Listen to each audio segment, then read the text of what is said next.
இப்போ சலீம் சார் என்னை பார்த்து, சார் உங்களுக்கு சொந்தமாக வீடு இருக்குன்னு கேட்டால் இருந்தா இருக்குன்னுவேன், இல்லைன்னா இல்லைன்னுவேன். அவர் என்னை பார்த்து, சார் உங்களுக்கு சொந்தமாக கார் இருக்கான்னு கேட்டால் இருந்தா இருக்குன்னுவேன், இல்லைன்னா இல்லைன்னுவேன். சலீம் சார் என்னை பார்த்து, அருள் பிரகாஷ் உங்களுக்கு அறிவு இருக்கா? சில பேர் சிரிக்கிறாங்க, இதை கேட்டு தான் தெரிஞ்சுக்கணுமா, உன்னை பார்த்தாலே தெரியலையான்னு சொல்லிட்டு.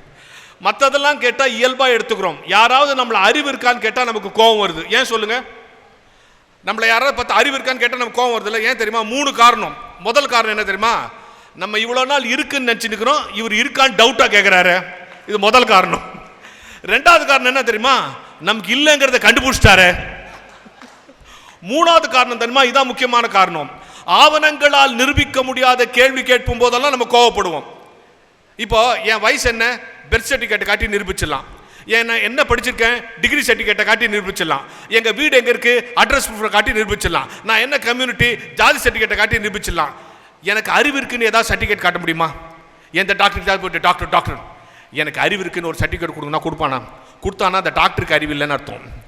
அப்ப அறிவு இருக்குங்கிறதுக்கு என்ன சர்டிஃபிகேட் தெரியுமா? வள்ளுவன் சொல்றான், அடுத்தவன் துன்பத்தை தன் துன்பம் போல எவன் நினைக்கிறானோ அவனெல்லாம் அறிவாளி என்று வள்ளுவன் சொல்லுகிறான்.